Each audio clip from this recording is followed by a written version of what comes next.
Mesdames, messieurs, ce serait vraiment se mentir à soi-même, je crois, que de ne pas vouloir admettre que le monde est en crise, que ce soit les urgences sanitaires, que ce soit les guerres, que ce soit l'urgence climatique, que ce soit les grosses dettes économiques. Enfin voilà, tout est en train de s'assembler en fait dans tous les domaines pour confirmer que franchement il y a une crise mondiale énorme. Ce serait se mentir que de ne pas l'admettre. Mais nous alors on fait quoi? Toi tu fais quoi au milieu de tout ça? Qu'est-ce que tu fais au milieu de toute cette crise? Ben mon humble proposition juste après le générique.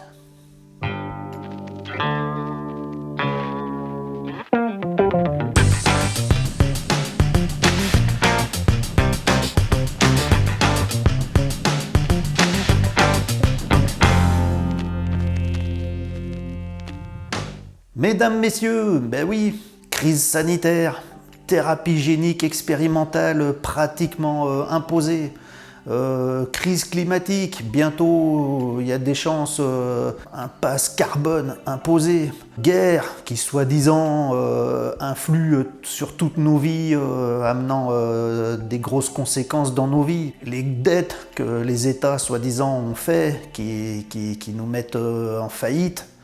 Enfin voilà, il y a plein de domaines conjoints qui font que le monde est en crise. C'est un fait, même si certains comprennent que toute cette crise, c'est pas le fruit du hasard, c'est calculé, c'est volontaire, c'est le bon moyen d'arriver au nouvel ordre mondial. Voilà, je l'ai dit. Nous, alors, on fait quoi au milieu de tout ça? Si vous regardez bien, finalement, toutes les conséquences de tous ces facteurs de crise, que ce soit l'économie, le sanitaire, les guerres, le climat, etc. Si vous regardez bien, toutes les conséquences qui s'annoncent devant nous, que nous allons subir, que nous avons commencé depuis 2 ans et demi là déjà, facile, elles s'adressent finalement au monde de la matière, au physique.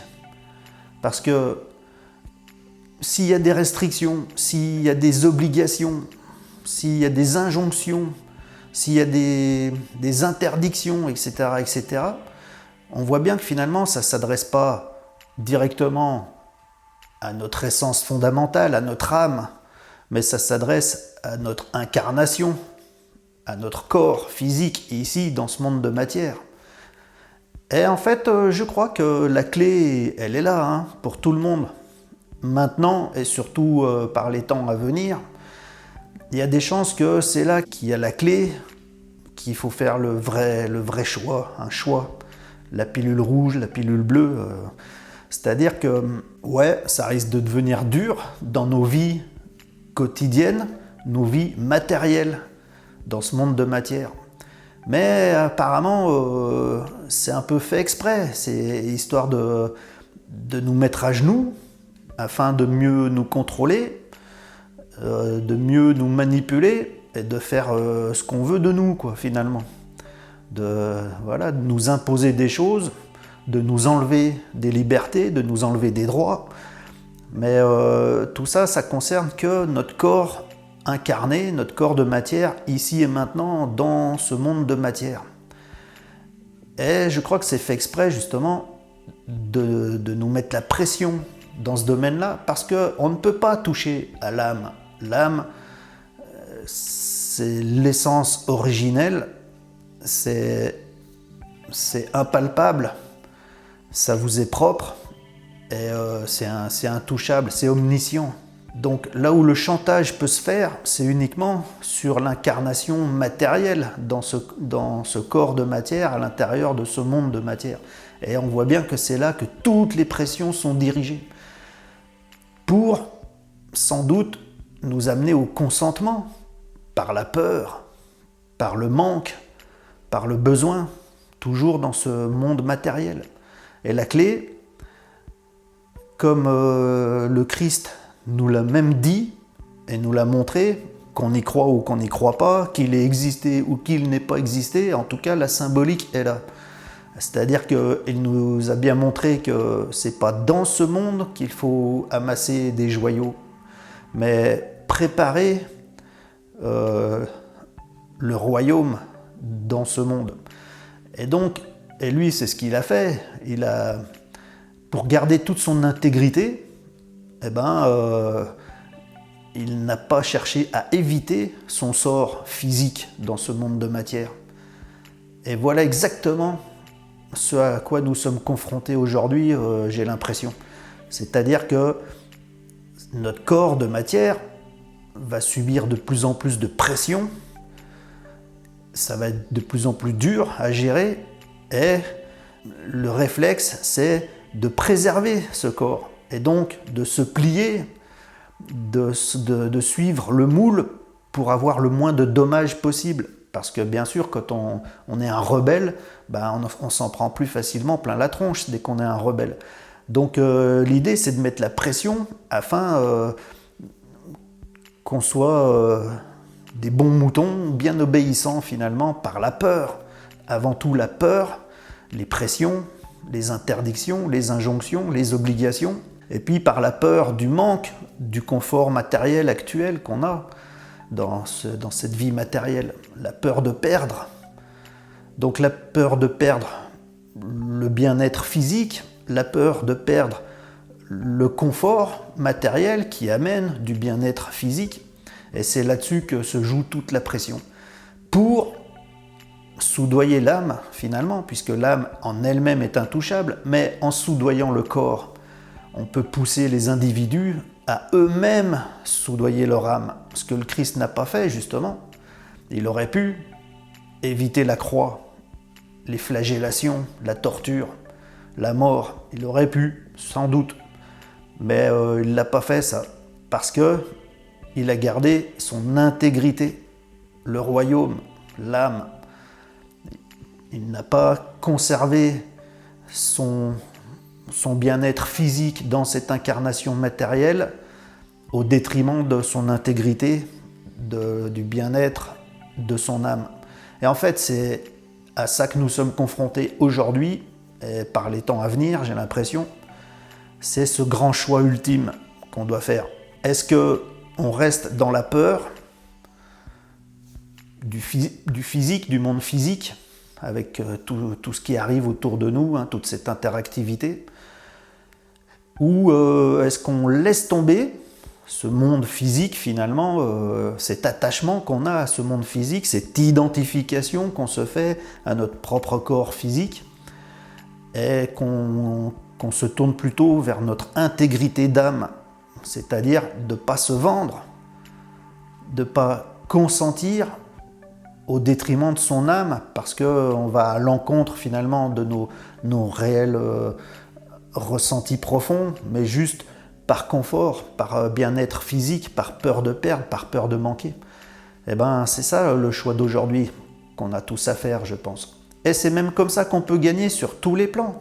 Parce que si, par la peur, on se plie aux injonctions physiques, matérielles, dans ce monde matériel, non seulement on perd notre intégrité d'âme, on devient un esclave de ce monde de matière, donc on est soumis, on s'est soumis, on a consenti, et c'est tout ce qu'il cherche, c'est notre consentement. Il nous force à consentir, certes, mais en dernier lieu, cette responsabilité est la nôtre, consentir ou pas, malgré les pressions, ce que le Christ n'a pas fait, il n'a pas consenti. Je dis bien qu'on y croit ou qu'on n'y croit pas, qu'il existait ou non, c'est la symbolique qui compte, parce qu'elle démontre bien un petit peu mon propos aussi ici. Et en fait, moi, je suis persuadé que si tous, enfin le plus grand nombre possible, renoncent à ce monde, renoncent à son identification personnelle de ce corps, à l'ego, et n'œuvrent uniquement que pour l'intégrité de son âme, eh bien, il cesse donc de consentir. Et si beaucoup de gens cessent de consentir, l'agenda tombe à l'eau. Il n'y a plus de pression. En fait, la pression, elle n'est que subjective et psychologique. Elle n'est pas réelle. Là, les gens qui n'ont pas voulu l'injection, ils ne l'ont pas eu. enfin tout ce qui pourrait arriver, c'est uniquement de la pression extérieure en dualité, mais c'est de la pression uniquement sur le monde physique. Et le monde physique, c'est juste, on le sait, c'est juste une manifestation, une incarnation. Mais ce qui compte, c'est pas la manifestation, c'est qu'est-ce qui manifeste. Parce que ce qui manifeste, c'est ça qui est omniscient et qui peut tout manifester. Alors que cette manifestation, on sait, elle est impermanente, elle est temporelle. Il y a eu la naissance, en moyenne 80 ans, 90 ans de vie, la maladie et la mort. Donc est-ce que c'est ça qui compte? Les 80 petites années que vous vivez dans ce monde, ou c'est l'intégrité de votre âme qui a donné naissance à cette incarnation et qui est sans doute capable de donner naissance à d'autres incarnations dans l'intemporel, l'illimité? Moi, c'est plutôt ça que je vise, hein, c'est que, ne sachant pas ce qu'il y a après la mort, mais me disant qu'il n'y a peut-être pas le néant, puisque ici et maintenant, déjà, on voit que ce n'est pas le néant. On est conscient d'exister, on est conscient d'être au milieu d'un monde matériel que l'on perçoit par les cinq sens. Et donc, on est conscient que ce n'est pas le néant. Et donc, s'il n'y a pas le néant maintenant, pourquoi il y aurait le néant après? C'est juste qu'on ne sait pas ce qu'il y a après. Mais ne sachant pas, justement, moi, je préconise de ne pas prendre de risques. C'est pas ces 80 petites années qui comptent, c'est pas la sauvegarde de ce corps qui compte, c'est ce que Jésus a dit, même le Bouddha a dit ça, c'est la sauvegarde de l'essence, de l'âme. Et il faut garder notre intégrité. En gardant notre intégrité, on se sauve au niveau essentiel, mais on sauve aussi notre vie ici et maintenant, parce que vous pensez que vous aurez vraiment sauvé votre vie si vous vous soumettez, vous consentez pour conserver votre petit confort personnel, vos libertés actuelles. En fait, c'est que vous vendez votre âme pour conserver ce qu'on veut bien vous donner, ce qu'on est d'accord de ne pas vous enlever si vous avez consenti. C'est juste un chantage. En fait, vous cédez au chantage juste par peur. Et en fait, en ayant cédé au chantage, c'est Satan qui gagne. Et vous avez perdu. Parce que si vous perdez votre intégrité d'âme maintenant, alors que c'est peut-être le sens de cette vie c'est peut-être un peu comme un purgatoire, où justement, on a à faire des choix. On a pris conscience du bien et du mal, et on doit choisir finalement. Eh bien, moi je pense que ce qui compte, c'est le long terme, c'est l'intégrité de l'âme. Et quand votre âme est intègre, qu'elle reste pure, saine, eh ben, tout ce qu'elle peut incarner l'est par conséquence. Même si on vous impose une vie difficile, même si on vous impose des obligations, même si on vous impose des restrictions, même si on vous enlève des libertés, à Jésus on lui a enlevé la vie. Et il n'a pas perdu l'intégrité de son âme. Donc voilà, mesdames et messieurs, je pense que c'est vraiment ce qui est en train de se passer petit à petit. Hein. Ce monde devient fou, on le voit bien, ça devient du grand super n'importe quoi. Apparemment, c'est quand même bien programmé pour ça, hein. C'est tout l'idéal mondialiste, transhumanisme, etc., etc. Et nous, là-dedans, dans cette crise, on a juste à se sauver nous-mêmes. Mais c'est pas sauver l'enveloppe, le corps, c'est sauver l'essence, l'âme qui anime, qui manifeste ce corps, pour être éternel, intemporel. Alors que si on cherche à sauver ce corps, on est dans la temporalité de ce monde, matériel, physique, pour 80 petites années, 90 ans en moyenne de vie, quoi. Mais après, on a tout perdu si on a soudoyé notre âme, si on l'a vendue. On est dans le monde de Satan. Tout simplement. Bon, tout ça, c'est symbolique, hein, c'est pas religieux, tout ce que je vous dis, c'est symbolique. Mais si vous y réfléchissez, au fond de vous, vous pouvez sentir que ça se passe comme ça actuellement. J'ai bien l'impression.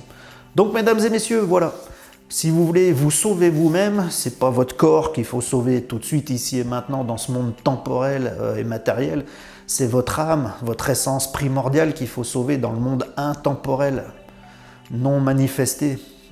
Et Et en faisant ça, en fait, vous sauvez toutes vos manifestations finalement, y compris celle-ci. Alors que si vous restez dans la peur, si pour garder un peu de confort matériel, vous restez, vous consentez, vous vous soudoyez, eh bien, vous êtes devenu un esclave par consentement et vous avez perdu l'intégrité de votre âme puisque vous l'avez négligé, vous l'avez mis de côté, vous avez fait un choix délibéré, le libre arbitre. C'est vous qui avez dit « Ouais, non, moi je préfère conserver mon intégrité physique dans ce monde, avoir mon petit confort matériel, donc je fais tout ce qu'on me dit, je fais tout ce qu'on me demande. » Bon, bah là, c'est vous-même qui avez pris la responsabilité de renier votre âme. Tout simplement. On n'obéit pas à la bête, on lui fait face, on lui fait front et on s'affirme en tant que souverain que nous sommes parce que nous sommes divins. Mais voilà, nous sommes divins que au travers de l'âme, pas au travers du corps. Le corps, quand il devient par exemple un voleur, un menteur, un assassin, il n'est pas tellement divin et pourtant il est là le corps.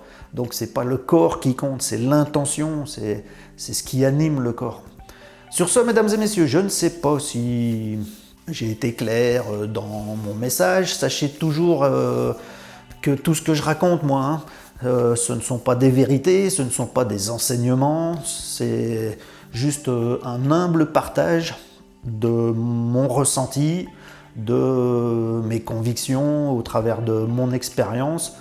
Mais je ne donne pas de vérité, je suggère simplement des questionnements. Après, chacun en fait ce qu'il veut. Vous pouvez oublier tout ça, vite zapper sur une autre vidéo et oublier tout ça si vous trouvez que c'est plus pertinent. Tout simplement. Par contre, si vous avez trouvé que c'est pertinent, mettez un petit pouce pour m'encourager, parce que ces temps, il y a 18 000 abonnés sur cette chaîne, mais moi, j'avais laissé un peu tomber, parce qu'il y a 18 000 abonnés, mais il y a de moins en moins de vues sur les vidéos. Enfin, je comprends pas ce qui se passe, quoi.